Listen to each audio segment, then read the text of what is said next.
Hai guys, welcome back to my channel. Bagaimana kabar kalian? Pasti baik-baik aja kan? Jangan lupa untuk selalu bersyukur dan bahagia. Jadi di video kali ini aku mau share ke kalian tentang slow living. Dan buat kalian yang belum paham, di sini aku mau jelasin.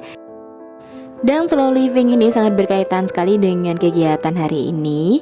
Jadi kali ini aku mau panen buah.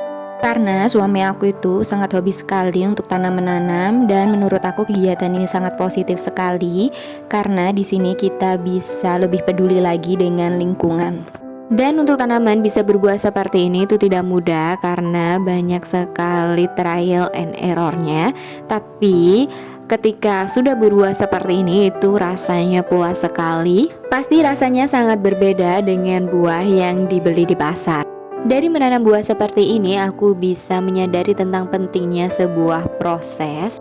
Karena ketika kita ingin mendapatkan sesuatu hal, itu tidak bisa secara instan, harus melewati beberapa proses yang harus dijalankan. Dan akhir-akhir ini aku merasakan kehidupan yang berjalan begitu cepat. Dari pengamatanku, banyak orang yang berlomba-lomba untuk mengejar banyak pencapaian sekaligus. Entah itu material, karir, atau status sosial.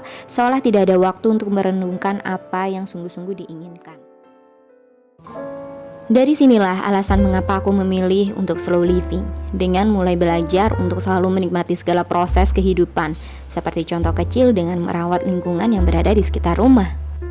Mengutip dari survei yang dilakukan oleh Harvard Business School, sekitar 94% pekerja profesional bekerja lebih dari 50 jam per minggu. Studi lain pada tahun 2016 oleh Creative Economy Agency menemukan sepertiga dari jumlah pekerja di industri kreatif bekerja lebih dari 48 jam per minggu. Jadi dapat disimpulkan bahwasanya para pekerja seolah-olah tidak memiliki pilihan lain. Sebagian besar hidup para pekerja ini dihabiskan untuk bekerja dan bekerja. Kehidupan serba cepat membuat fisik dan mental menjadi rentan terhadap berbagai gangguan. Jika kalian merasa lelah, bahkan sakit secara fisik maupun mental, cobalah untuk mundur sejenak dan coba bertanya kepada diri sendiri apakah memang benar ini yang sebenarnya kita inginkan. Dan proses menurunkan pace dalam hidup inilah yang disebut dengan slow living. Sesuai namanya, slow living adalah konsep gaya hidup yang membuat kita menurunkan kecepatan sejenak dalam kehidupan dan menikmati momen-momen yang sedang berlangsung. Slow living adalah sebuah respon terhadap rutinitas yang begitu cepat, teratur, dan kesibukan yang tiada henti. Cikal bakal dari konsep ini berasal dari slow food movement yang dicetuskan oleh Carlo Petrini pada tahun 1986. Pada waktu itu, ia melakukan kampanye slow food movement untuk melawan gerakan fast food, terutama oleh McDonald's yang membuka outlet di Roma, Italia. Ide pokok dari kampanye slow food movement adalah melindungi makanan tradisional dan kultur gastronomi yang dianggap lebih sehat dan lezat. Berawal dari sini, konsep slowing down kemudian diaplikasikan pada aspek-aspek yang lebih luas dan menyeluruh, yakni slow living. Dan seiring berjalannya waktu, slow living ini berisikan orang-orang yang memiliki pemahaman bahwa kesibukan dan gaya hidup serba cepat itu sebenarnya merebut banyak hal, termasuk waktu, kesehatan, hingga kenikmatan menjalani hidup itu sendiri. Dan gaya hidup ini menentang konsumerisme berlebihan dan menepis pandangan bahwa hanya kekayaan materi yang bisa membuat orang bahagia.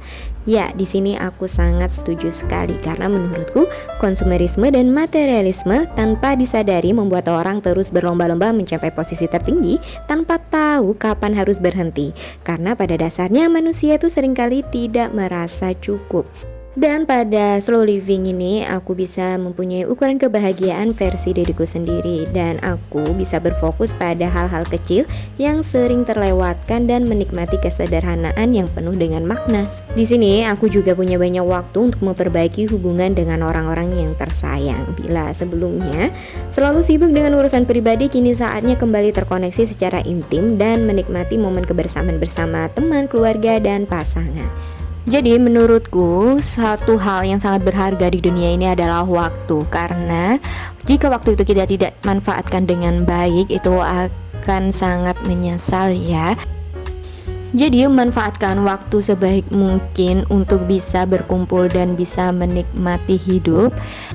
Jangan jadikan waktu itu sebagai alat untuk memperbudak diri sendiri hanya demi memuaskan hawa nafsu yang tiada habisnya. Karena aku yakin jika hal ini tidak terkontrol, itu akan membuat pikiran kita menjadi tidak tenang dan hidup kita menjadi tidak bahagia. Jadi syukuri apa yang ada dan selalu menjaga keseimbangan dalam segala hal. Jangan sampai besar pasak daripada tiang. Nikmati hidup ini karena hidup hanya sekali. Oke, sekian dulu video dari aku. Semoga bermanfaat dan jangan lupa untuk selalu bersyukur dan bahagia. Oke, see you next video.